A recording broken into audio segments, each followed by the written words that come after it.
Madame, Monsieur, bonsoir et bienvenue sur La Première. Je suis ravie de vous retrouver ce soir. Avec ou sans accent? Bonsoir, bienvenue dans le 20h. Voici les titres de ce journal. La télévision et la radio ont depuis longtemps tranché, c'est sans accent. Les médias se sont imposés une norme, celle de l'accent neutre. Dans l'audiovisuel français, le journaliste d'origine basque, Jean-Michel Apathy, est une exception. On est arrivé à un point où des gens pensent sincèrement qu'ils n'ont pas d'accent. Ben, si, Coco, t'as un accent, t'as l'accent parisien par exemple. Voilà, ça existe l'accent parisien. C'est même celui-là qui bouffe tout. Cette culture de l'accent neutre est si confortablement installée que les jeunes journalistes en viennent à se corriger eux-mêmes dans les écoles. Et ceux qui n'y parviennent pas en font les frais. Cette année, une étudiante qui est d'origine polonaise, qui parle parfaitement et qui écrit parfaitement le français, mais qui a un léger accent. Elle a proposé une démo sur ce qu'elle savait pour justement être sûre ou certaine qu'elle puisse s'orienter vers la télé ou non. La réponse a été non, l'accent n'était pas compatible avec la ligne éditoriale de la chaîne. Ce rejet de l'accent dans les médias, mais pas seulement, porte désormais un nom, la glottophobie.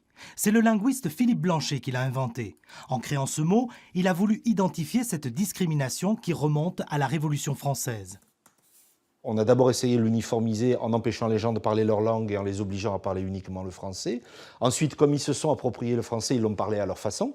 Et on veut aussi uniformiser la façon de parler le français. Du coup, on retrouve ça évidemment dans les médias. Uniformiser au risque de porter un sérieux coup à ce qui fait la richesse de la France. Pour Christine Kelly, qui fut l'une des premières présentatrices noires à la télévision, il devient urgent de réagir.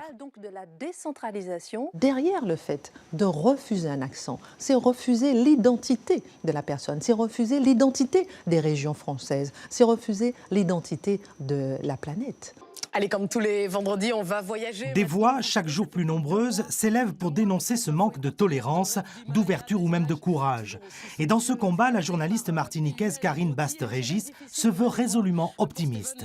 Je reste persuadée que dans pas si longtemps, on aura quelqu'un aux 20h qui aura un accent, quel qu'il soit. Et ce sera tant mieux. Ce sera tant mieux parce que la France, c'est aussi ça. La France, ce sont des couleurs de peau, ce sont des accents, ce sont des styles, ce sont des façons d'être. Aujourd'hui, l'accent n'est pas considéré comme une discrimination. Le changement viendra donc d'une prise de conscience collective, comme ce fut le cas pour la couleur de la peau. L'idée d'une France diversifiée qui se verrait jusque dans le petit écran.